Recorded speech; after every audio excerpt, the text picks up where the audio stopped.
1971 সালে 25শে মার্চ কি ঘটেছে কি ঘটেনি? 1971-এ 25শে মার্চে পাকিস্তান সেনাবাহিনী, খান সেনার দল ঢাকা ক্যান্টনমেন্ট থেকে বেরিয়ে নিরীহ সাধারণ নিজের রাষ্ট্রের বাঙালির উপর গুলি চালিয়েছিল কি চালায়নি? ইতিহাসকে আমরা কি মুছে ফেলতে পারি না?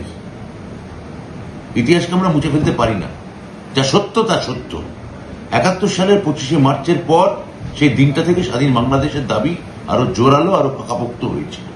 এটাই ইতিহাস, এটাকে মুছে দেওয়া যাবে না। পাকিস্তান সেনাবাহিনীকে যদি অপমান করে থাকি, বেশ করেছে।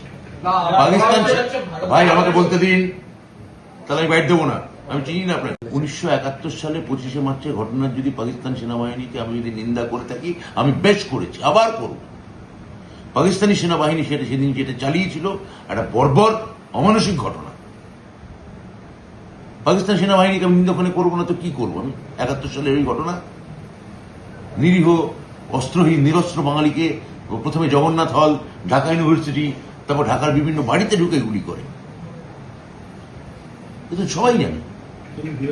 পাকিস্তান সেনাবাহিনীর সঙ্গে উনি যদি ভারতীয় সেনাবাহিনীকে একাকার করে দিতে চান, তাহলে উনি হয়তো ডোনাল্ড ট্রাম্প। আমি শুনতে পাই, আমি তো মাইকে বলে যাচ্ছি। আপনার বক্তব্যের পর ভারতীয় সেনা জিন্দাবাদ, ইন্ডিয়ান আর্মি জিন্দাবাদ স্লোগান দিচ্ছে। সে উনি